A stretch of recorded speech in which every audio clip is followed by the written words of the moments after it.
শুভ সকাল বন্ধুরা, আজকে আমি আসছি ভোলাতে। ভোলা সদর থেকে কিভাবে ইলিশা যেতে হয় সেটা আমি আপনাদেরকে দেখাবো। যদিও খুব সকালে আমি ঘুম থেকে উঠেছি এবং এই কালীনাথ বাজার থেকে কালেক্টর স্কুলের যে মোড়টা, ওই মোড়ে গিয়ে সিএনজি বা অটোতে উঠবো, তাই একটু সকালে হাঁটছি।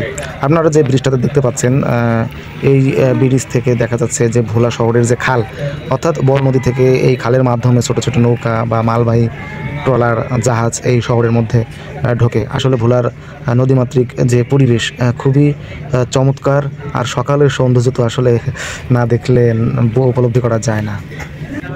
ব্রিজ থেকে হেঁটে এই কালেক্টরের যে স্কুল, ওই মোড়ে গেলাম। মোড়ে গিয়ে আমি একটা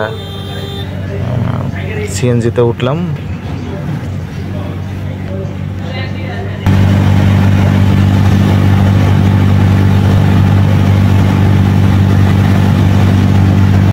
আসলে বৃষ্টির দিন হওয়ায় রাস্তাঘাট খুবই ফাঁকা লাগছিল এবং গুড়ি গুড়ি বৃষ্টি পড়ছিল। আর এই বৃষ্টির পরিবেশটা আসলে এত ভালো লাগছিল যে তা বলে বোঝানো যাচ্ছে না।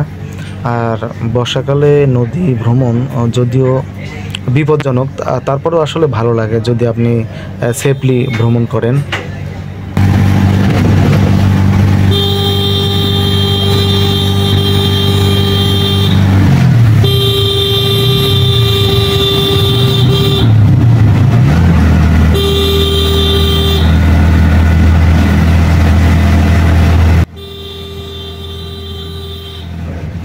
অবশেষে ফেরিঘাটে চলে আসলাম। এটা হচ্ছে ইলিশা ফেরিঘাট। ইলিশা ফেরিঘাট হচ্ছে ভোলা জেলার মেঘনা নদীর পাড়ে অবস্থিত। এই ইলিশা নদীতে আসলে ইলিশা ঘাটে অনেক ইলিশ মাছ পাওয়া যায়। আসলে বর্ষাকাল এবং আবহাওয়া খারাপ থাকায় ফেরি যে পারাপার, এটা আসলে একটু ওয়েটিংয়ে থাকতে হচ্ছে, কারণ গাড়ির ওইভাবে সিরিয়াল নাই। গাড়ি না থাকলে আসলে ফেরি ছাড়বে না। আমি যতদূর শুনেছি এটা 10টার দিকে ছাড়বে। তা আমি একটু এর মাঝে নদী দেখছি। নদীর কূলে যদিও অতটা বোঝা যাচ্ছে না, কিন্তু আসলে যারা স্থানীয় তারা বলছে আজকে নদীতে অনেক স্রোত এবং খুবই বিপজ্জনক। আমি ঘুরে ঘুরে চারপাশ দেখছি আর ভাবছি আসলে কি করা যায়। যদিও আসলে একা একা ঘুরতেছি, যদি আমার সাথে কেউ থাকতো বা যদি আমরা একাধিক গ্রুপে আসতাম তাহলে বেশি মজা করতে পারতাম। তারপরেও যাই হোক, মজা খুব কম হচ্ছে না, কারণ চারিপাশের যে পরিবেশ বা প্রাকৃতিক যে আবহাওয়া, যে ন্যাচারাল ভিউ, এটা আসলেই মনোমুগ্ধকর। এবং এই নদীপথে, অর্থাৎ ভোলার যে নদীপথগুলি, এখানে না ভ্রমণ করলে এখানকার যে পরিবেশ এবং এখানকার যে মানে স্বপ্নের মতো যে সিনারিগুলো, এগুলো আসলে নিজ চোখে না দেখলে উপলব্ধি করা যায় না। আপনারা তো দেখছেন, এটা হচ্ছে মেঘনা নদী। কি আর করা, যেহেতু আমি একা, তাই নিজে একটু সেলফি ভিডিও নিচ্ছি।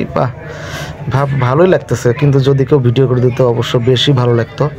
তারপরেও আমার ভিডিওটা খারাপ হয়নি। কি বলেন সবাই?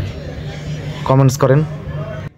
চারিপাশের পরিবেশটা খুবই নিরিবিলি এবং আমি দেখতে পাচ্ছি যে আর একটা ফেরি এই পাশ থেকে লক্ষ্মীপুর থেকে আসবে, তাই সবাই সিরিয়ালে সিএনজি দাঁড়িয়ে আছে যাত্রীর জন্য।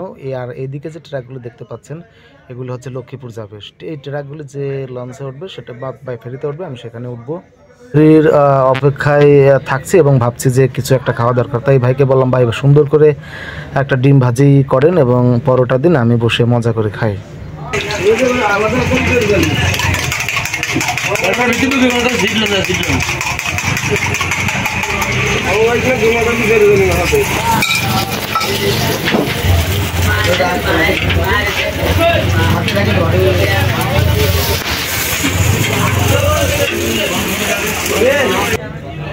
ভাই আমাকে সুন্দর একটা ডিম ভাজি করে দিল এবং নাস্তা দিল। আমি একটু বসলাম।